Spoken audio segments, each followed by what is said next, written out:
저는 포항에서 36년간 제철소에서 일하다 은퇴한 최원식이라고 합니다. 올해 75살이 되었고 정년 이후 15년째 쓰레기 매립장 경비를 하고 있습니다. 많은 분들이 제 나이에 왜 아직도 일하냐고 물으시지만 저에게는 선택지가 없었습니다. 그 이유를 차근차근 말씀드리겠습니다. 제 인생은 1970년 19살에 포항으로 내려오면서 새롭게 시작되었습니다.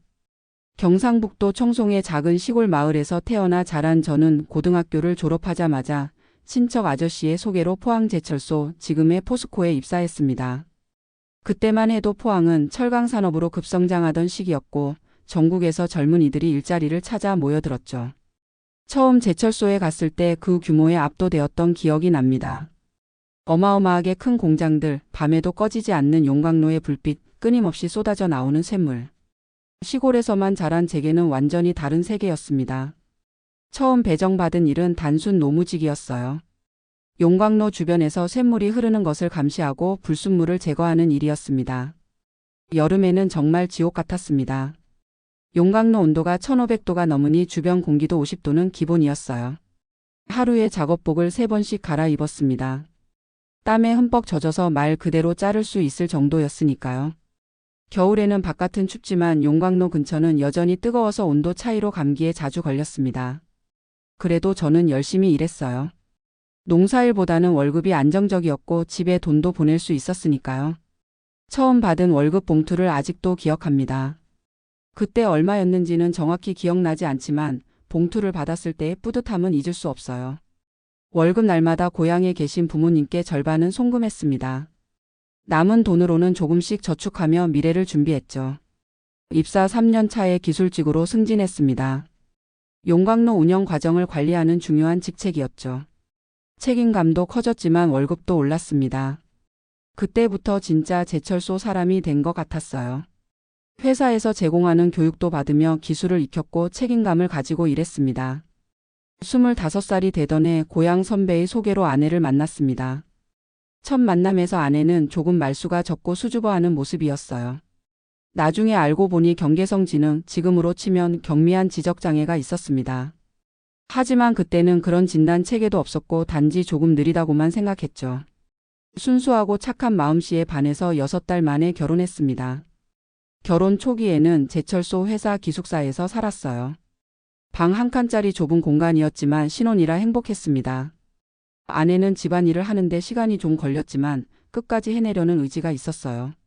저는 그런 모습이 더 애틋하게 느껴졌습니다. 결혼 2년째 아들이 태어났어요. 너무 기뻤습니다. 아들 녀석은 어릴 때부터 울음소리가 특이했는데 너무 약하게 울었어요. 그리고 개월 수가 지나도 목을 가누지 못하고 뒤집지도 못했습니다. 걱정이 되어 병원에 데려갔더니 뇌성마비 진단이 나왔습니다. 하늘이 무너지는 것 같았어요. 의사는 아이가 평생 장애를 갖고 살게 될 거라고 했습니다. 걷지 못할 수도 있다고요. 그 말을 듣는 순간 제 인생이 완전히 바뀌었습니다. 더 이상 저만을 위한 삶이 아니었어요. 장애가 있는 아내와 아들을 위해 살아야 했습니다. 그 순간부터 저는 더 열심히 일했어요. 1980년대부터 1990년대는 철강산업 호황기였습니다. 포항제철은 24시간 풀가동 체제였고 야근과 특근이 끊이지 않았죠. 저는 가능한 한 모든 특근을 자원했습니다. 휴일도 반납하고 일했어요. 더 많은 잔업수당을 받기 위해서였습니다. 그렇게 번 돈으로 포항시 외곽에 작은 집을 마련했어요. 아파트는 아니었지만 우리만의 공간이 생겼다는 것이 기뻤습니다. 아들의 재활치료비도 만만치 않았지만 최대한 아끼며 살았습니다. 아내도 집에서 할 수 있는 간단한 부업을 찾아 조금씩 수입을 보태려 했어요. 봉투 접기, 홍보물 접기 같은 일이었죠. 35살 무렵부터 건강에 이상이 생기기 시작했습니다. 처음에는 단순한 기침이었어요. 작업 후에 목이 아프고 가래가 많이 생겼습니다. 제철소 의무실에서는 단순 환경성 기관지염이라며 약만 처방해 주었죠. 특별히 신경 쓰지 않고 계속 일했어요. 하지만 40살이 넘어가면서 증상이 심해졌습니다. 가래에 검은 덩어리가 섞여 나왔고 조금만 움직여도 숨이 찼어요. 외부 병원에서 검사를 받았더니 만성 폐쇄성 폐질환이라는 진단이 나왔습니다. 용광로 주변에서 오랫동안 일하면서 흡입한 분진과 유해가스가 원인이었죠. 회사에 산재 신청을 했지만 쉽게 인정받지 못했어요. 개인적 요인이 크다는 이유였습니다. 저도 20대 초반에 잠시 담배를 피웠던 것이 문제가 되었죠.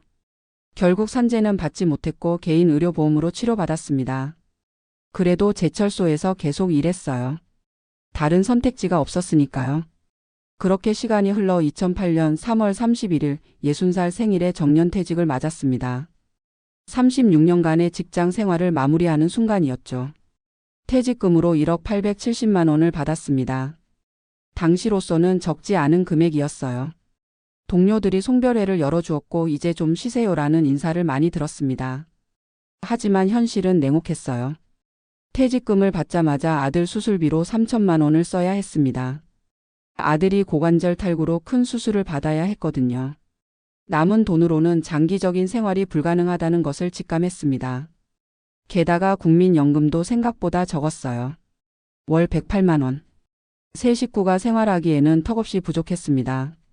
퇴직 준비를 하면서 가장 걱정되었던 것은 가족이었습니다. 아내는 결혼 생활 중 상태가 점점 악화되어 40살 무렵에 정식으로 지적장애 2급 판정을 받았어요. IQ가 45 정도로 지금으로 치면 중등도 지적장애에 해당합니다. 일상생활은 어느 정도 가능하지만 복잡한 일은 처리하기 어려웠죠. 아내는 요리나 빨래 같은 간단한 집안일은 할 수 있었어요. 하지만 돈 계산이나 외출은 혼자 하기 힘들었습니다. 시장에 가서 물건을 사도 거스름돈을 제대로 받아오지 못했고 버스를 타면 어디서 내려야 할지 혼란스러워했어요. 그래서 필요한 물건은 제가 퇴근길에 사오거나 주말에 함께 장을 보러 갔습니다. 집에 있을 때 아내는 주로 TV를 보거나 창밖을 응시하며 시간을 보냈어요. 특별한 취미나 관심사가 없었죠. 가끔 밤에 이상한 행동을 할 때도 있었습니다. 자다가 갑자기 일어나 집안을 돌아다니거나 냉장고 문을 열어놓고 다시 잠들기도 했어요. 처음에는 깜짝 놀라기도 했지만 점차 적응해 갔습니다. 아들은 더 큰 어려움을 겪고 있었어요. 뇌성마비로 인해 지체장애 1급 판정을 받았고 휠체어 생활을 하고 있었습니다. 몸은 자유롭지 못했지만 다행히 인지 능력은 정상이었어요. 오히려 남들보다 총명한 편이었죠. 특히 컴퓨터에 관심이 많았습니다. 아들이 30살이 되었을 때 컴퓨터로 할 수 있는 일을 찾기 시작했어요. 인터넷에서 정보를 찾아주는 일, 데이터 입력 작업 같은 것들이었죠. 요즘은 인터넷 쇼핑몰 상품 등록 아르바이트를 하며 월 40만 원 정도 벌고 있습니다. 자신의 돈을 버는 것에 자부심을 느끼는 모습이 대견하기도 하고 한편으로는 마음이 아프기도 해요. 아들은 정기적인 물리치료와 보조기구 교체가 필요합니다. 한 달에 물리치료비만 25만 원이 들어요. 두 해마다 전동 휠체어도 교체해야 하고요. 비용의 일부는 장애인 보조금으로 지원받지만 나머지는 자비로 부담해야 합니다. 의료비 부담이 큰 이유이기도 해요. 우리 가족에게 주거 환경은 매우 중요했습니다. 특히 아들의 휠체어 때문에 1층에 살아야 했어요. 다행히 장애인 가구 우선 배정으로 영구 임대 아파트 1층에 입주할 수 있었습니다. 35제곱미터 약 10평 크기라 많이 좁지만 임대료가 저렴해서 감사한 마음으로 살고 있어요. 보증금 350만 원에 월 임대료 12만 원, 관리비 8만 원을 내고 있습니다. 좁은 공간에서 세 식구가 생활하다 보니 불편한 점이 많아요. 세 사람이 한 방에서 자고 아들 휠체어가 차지하는 공간이 커서 거실이 더 좁아집니다. 화장실과 부엌도 협소해서 아들이 휠체어로 이동하기가 쉽지 않아요. 그래도 이 집이 우리에게는 천국입니다. 최소한 비가 새거나 추위에 떨지 않아도 되니까요. 저희 하루 일과는 새벽 4시에 시작됩니다. 저는 알람 소리에 일어나자마자 아내와 아들의 아침 식사를 준비해요. 간단한 국과 밥 몇 가지 반찬을 차리죠. 그 다음 아들 휠체어를 끌고 화장실에 데려가 씻기고 옷도 갈아입혀요. 아들이 30살이 넘었을 때는 이런 일이 부끄러웠나 봐요. 아빠 미안해. 라며 눈물을 흘릴 때도 있었어요. 그럴 때마다 아들 괜찮아. 아빠가 있잖아라고 위로했습니다. 5시 반에 집을 나서서 버스를 2번 갈아타고 매립장에 6시 반쯤 도착해요. 교대자에게 인수인계하고 7시부터 근무를 시작합니다. 출퇴근 시간만 하루 3시간이 소요되죠. 이렇게 오랜 시간이 걸리지만 집에서 가까운 곳에서 일자리를 구하기는 더 어려웠어요. 제가 출근한 후 아내는 집 청소와 빨래를 합니다. 깨끗하게 하지는 못해도 나름대로 열심히 해요. 아들은 컴퓨터로 재택 아르바이트를 하며 시간을 보냅니다. 점심은 제가 아침에 준비해둔 도시락을 데워 먹어요. 기본적인 전자레인지 사용은 아내와 아들 모두 할 수 있으니까요. 가끔 근무 중에 집에서 전화가 오면 가슴이 철렁합니다. 뭔가 문제가 생겼나 싶어서요. 한 번은 아내가 가스불을 켜놓고 잠들어서 이웃이 119에 신고한 적도 있었어요. 다행히 큰 사고는 없었지만 항상 불안한 마음이 있습니다. 그래서 요즘은 가스레인지 대신 전기밥솥과 전기포트만 사용하도록 했어요. 휴무일에는 아들을 병원에 데려가거나 아내와 함께 간단한 외출을 합니다.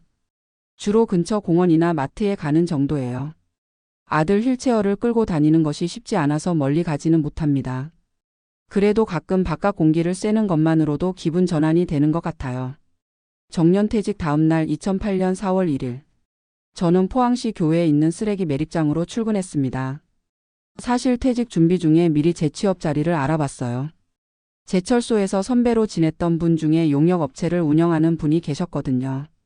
그분이 나이 많아도 괜찮으니 와서 일해라고 제안해 주셨습니다. 처음에는 단기 아르바이트 생각으로 시작했어요. 3개월이나 6개월 정도 일하면서 다른 일자리를 찾아볼 계획이었죠. 하지만 어느덧 15년째 이곳에서 일하고 있습니다. 아들 의료비와 생활비를 감당하려면 계속 일해야 했으니까요. 일반 회사처럼 정식 입사 절차는 없었어요. 그냥 용역업체 사무실에 가서 간단한 서류 작성하고 바로 다음 날부터 출근하라고 했습니다. 첫 출근 날 쓰레기 매립장 정문에 도착했을 때 솔직히 망설여졌어요. 내가 정말 여기서 일해야 하나 하는 생각이 들었죠. 36년 동안 제철소에서 기술직으로 일했는데 갑자기 쓰레기 매립장 경비라니. 그래도 가족을 위해 마음을 다잡았습니다. 최대한 겸손한 자세로 일을 배우기 시작했어요. 첫날은 선임 경비원이 업무를 알려주었습니다. 출입 차량 통제, 방문객 확인, 시설물 순찰 등이 주요 업무였어요. 생각보다 단순했지만 24시간 막교대 근무라는 점이 부담스러웠습니다. 저는 24시간 근무 후 24시간 쉬는 격일제로 일하고 있어요. 아침 7시부터 다음날 아침 7시까지 근무하고 하루 쉬는 방식입니다. 주말 공휴일 구분 없이 일해야 하죠. 낮에는 쓰레기 차량이 끊임없이 들어오기 때문에 출입 통제와 기록 업무가 바쁩니다. 모든 차량의 무게를 재고 반입되는 쓰레기 종류도 확인해야 해요. 밤에는 2시간마다 매립장을 순찰해야 합니다. 손전등을 들고 넓은 매립장을 돌아다니는 일은 정말 힘들어요. 특히 비가 오거나 눈이 올 때는 더 힘듭니다. 그래도 한 번도 순찰을 빼먹은 적이 없어요. 책임감을 가지고 일했으니까요. 진짜 힘든 건 잠을 제대로 못 자는 것입니다. 경비실에서 간이 침대에 누워 눈을 붙이다가도 차량 소리만 나면 일어나야 해요. 깊은 잠을 잘 수가 없죠. 처음 한두 해는 적응이 안 되어서 퇴근 후에도 제대로 잠을 이루지 못했어요. 점차 몸이 적응되긴 했지만 만성적인 수면 부족은 여전합니다. 매립장 환경도 건강에 좋지 않았습니다. 악취와 먼지가 심해서 이미 폐질환이 있던 저에게는 더 안 좋았어요. 폐기능이 점점 떨어져서 지금은 정상의 45% 정도밖에 안 된다고 해요. 걸을 때마다 숨이 차고 조금만 움직여도 헉헉거리게 됩니다. 긴장성 두통도 자주 생기고 수면무호흡증 진단도 받았어요. 그런데도 병가를 쓴 적이 단 한 번도 없습니다. 대체 인력이 없어서 제가 자리를 비우면 다른 동료가 48시간 연속 근무를 해야 하거든요. 그런 부담을 주기가 미안했어요. 15년간 연차도 한 번 안 쓰고 일했습니다. 가족 여행이나 휴가는 생각조차 할 수 없었죠. 경비 월급은 최저임금을 받고 있어요. 처음에는 90만 원이었는데 해마다 최저임금이 오르면서 현재는 186만 원이 되었습니다. 국민연금 108만 원과 합쳐 월 294만 원의 고정수입이 있어요. 아들이 버는 40만 원까지 합치면 334만 원입니다. 여기서 의료비 58만 원, 식비 90만 원, 주거비 20만 원, 교통비 30만 원, 공과금 25만 원을 빼면 100만 원 정도 남습니다. 그 돈으로 비상금도 모으고 가끔 외식도 하며 생활하고 있어요. 일하면서 가장 기억에 남는 순간들도 있었습니다. 입사 10주년이었던 2018년 용역업체 사장님이 제게 작은 감사패를 주셨어요. 최고령 사원이지만 가장 성실하게 일하는 최원식 식계라는 문구가 써 있었죠. 별것 아닌 것 같지만 저에게는 큰 의미가 있었습니다. 누군가 저의 노력을 알아주는 것 같아서 감사했어요. 또 한 번은 추운 겨울날 야간 순찰 중에 매립장 한쪽에서 불빛을 발견했어요. 가까이 다가가 보니 불법 투기 차량이었습니다. 몇몇 사람들이 산업 폐기물을 몰래 버리고 있었죠. 저는 망설임 없이 달려가 이들을 제지했고 경찰에 신고했어요.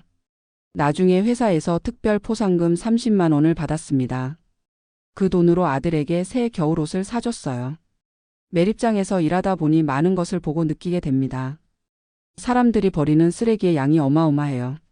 하루에도 수십 톤의 쓰레기가 들어옵니다. 음식물 쓰레기, 생활 폐기물, 건설 폐자재 등 다양한 종류의 쓰레기들이 모여들죠. 이걸 보면서 저는 집에서 철저하게 분리수거를 하게 되었어요. 작은 실천이지만 이렇게라도 환경에 도움이 되고 싶었어요. 지난 15년간 많은 변화가 있었습니다. 처음에는 종이 장부에 차량 출입을 기록했는데 5년 전부터는 컴퓨터 시스템으로 바뀌었어요. 처음에는 컴퓨터 사용이 어려워 아들에게 배웠죠. 매립장 규모도 2배 이상 커졌고 쓰레기 처리 시설도 현대화되었습니다. 함께 일하는 동료들도 계속 바뀌었지만 저는 여전히 같은 자리를 지키고 있어요. 이제 내년이면 76세가 됩니다. 우리 회사 경비직의 정년이 76세이기 때문에 저는 그만둬야 해요. 사실 몸도 많이 힘들어졌고 건강도 좋지 않습니다. 의사는 산소 발생기가 필요하다고 권고했지만 비용 부담으로 아직 마련하지 못했어요. 매일 아침 기침이 심하고 가슴이 답답합니다. 그래도 일을 계속하는 것 외에는 다른 선택지가 없어요. 가장 큰 걱정은 퇴직 후의 생계입니다. 연금만으로는 의료비도 감당하기 어려워요. 특히 아들의 물리치료비와 아내의 약값이 가장 큰 부담입니다. 그래서 지난 10년간 열심히 저축해서 2천만 원 정도 모았어요. 하지만 이 돈도 오래가지 못할 거예요. 특히 갑자기 큰 수술이 필요하거나 의료비가 증가하면 금방 바닥날 수 있으니까요. 최근에 지인의 소개로 아파트 택배보관소 관리 일을 알아보고 있습니다. 월급은 120만 원 정도라는데 앉아서 할 수 있는 일이라 폐 건강에 좋을 것 같아요. 체력적으로도 덜 부담되고요. 하지만 아직 확실한 것은 아니에요. 나이가 많다는 이유로 거절당할 수도 있으니까요. 가족의 미래도 큰 걱정입니다. 제가 먼저 가면 이 두 사람은 어떻게 될까? 그 생각만 하면 가슴이 미어집니다. 아내와 아들 모두 혼자서 생활하기 어려운 상황이니까요. 이런 고민 끝에 요양시설에 대한 정보를 알아보기 시작했어요. 지역 복지관에 있는 사회복지사 선생님의 도움으로 장애인 그룹홈이나 요양시설에 대한 정보를 수집했습니다. 하지만 대기자가 너무 많더라고요. 특히 아내와 아들이 같이 갈 수 있는 곳을 찾기는 더 어렵습니다. 대부분 시설은 노인과 장애인을 분리해서 관리하거든요. 서류는 준비해 두었지만 실제로 입소하기까지는 많은 시간이 걸릴 것 같아요. 어떨 때는 정말 막막합니다. 저 혼자라면 어떻게든 살아갈 수 있겠지만 두 가족을 책임져야 한다는 것이 때로는 너무 무거운 짐처럼 느껴져요. 하지만 후회하지는 않습니다. 30몇 년 전 지적장애가 있는 아내와 결혼하고 내성마비 아들을 낳았을 때 이미 제 인생이 쉽지 않을 거란 것을 알았으니까요. 그럼에도 불구하고 우리 가족에게는 작은 행복도 있습니다. 한 달에 한 번 월급 받는 날 삼겹살을 먹으러 가는 것이 유일한 외식이자 즐거움이에요. 아들 휠체어를 끌고 근처 고깃집에 가서 삼겹살 1인분을 추가해 3명이 나눠 먹습니다. 2만 5천 원 정도 들어요. 아들이 고기를 좋아해서 제 양을 줄여서라도 이 소소한 행복은 유지하려고 합니다. 특별히 기억에 남는 날은 아들의 45번째 생일이었어요. 작년 일인데 평소처럼 고깃집에 갔는데 주인이 아들 생일이라는 걸 알고 작은 케이크를 선물해 주셨어요. 처음으로 아들이 눈물을 흘리며 감사해했죠. 아빠 미안해. 내가 이렇게 태어나서. 그 말을 들으니 저도 참았던 눈물이 나왔어요. 아들아 미안한 거 없어. 내가 우리 곁에 있어서 행복해. 최근에는 복지관에서 장애인 가족들을 위한 프로그램에 참여하기 시작했습니다. 월 1회 모임인데 비슷한 상황의 가족들이 모여 정보도 교환하고 서로 위로도 받는 시간이에요. 처음에는 낯설었지만 이제는 그곳에서 만난 분들이 소중한 인연이 되었습니다. 다른 가족들의 이야기를 들으며 저만 힘든 게 아니라는 것을 깨닫게 되었어요. 아들도 컴퓨터를 통해 장애인 온라인 커뮤니티에 참여하고 있습니다. 비슷한 상황의 친구들과 소통하며 위안을 얻는 것 같아요. 가끔 아빠 이 사람은 나보다 더 심한 장애가 있는데도 대학을 나왔대요라며 자신도 할 수 있다는 희망을 갖기도 합니다. 그런 모습을 보면 뿌듯하면서도 마음이 아픕니다. 노령연금과 장애인연금 중 선택해야 할 때도 있었어요. 아들에게 장애인연금 월 38만 원이 나옵니다. 저는 자신의 기초연금을 포기하고 아들의 장애인연금을 선택했어요. 가구 소득 기준이 있어서 둘 다 받을 수 없었거든요. 계산해 보니 장애인 연금이 조금 더 많았습니다. 매월 국민연금 108만 원, 경비 월급 186만 원, 아들 장애인 연금 38만 원, 아들 아르바이트 수입 40만 원을 더해 총 372만 원으로 세 식구가 생활하고 있어요. 어떤 날은 정말 힘들 때가 있습니다. 새벽에 일어나 출근 준비를 하다가 문득 내가 이 나이에 왜 이렇게 살아야 하나 하는 생각이 들 때도 있어요. 같은 나이 또래 친구들은 대부분 편하게 쉬고 있을 텐데 저는 여전히 24시간 막교대로 일하고 있으니까요.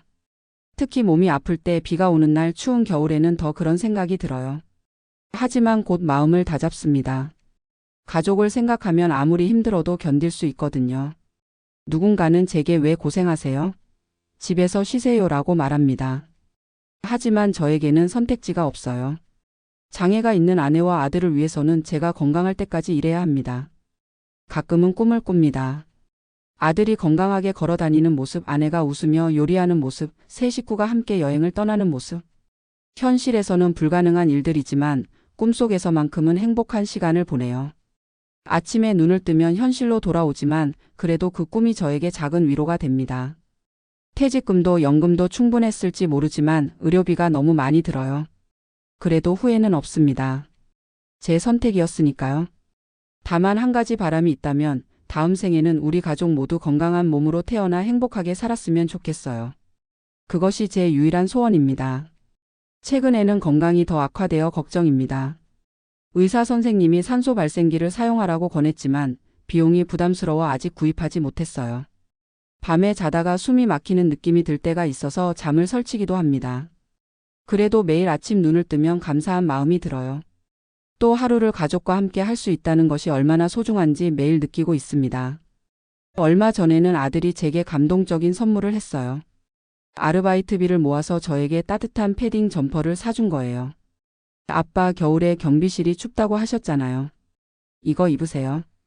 그 말을 들으니 가슴이 뭉클했습니다. 비록 몸은 불편해도 마음만은 따뜻한 우리 아들이 정말 자랑스러웠어요. 이제 앞으로 1년 76세 정년을 앞두고 있습니다. 퇴직 후에 어떻게 살아갈지, 가족을 어떻게 부양할지 걱정되지만 지금까지 그래왔듯이 하루하루 최선을 다해 살아갈 생각입니다. 어쩌면 택배보관소 관리 일을 구할 수 있을지도 모르고 혹은 또 다른 길이 열릴지도 모르겠어요. 단 한 가지 확실한 것은 마지막 순간까지 제 가족을 위해 살아갈 것이라는 점입니다.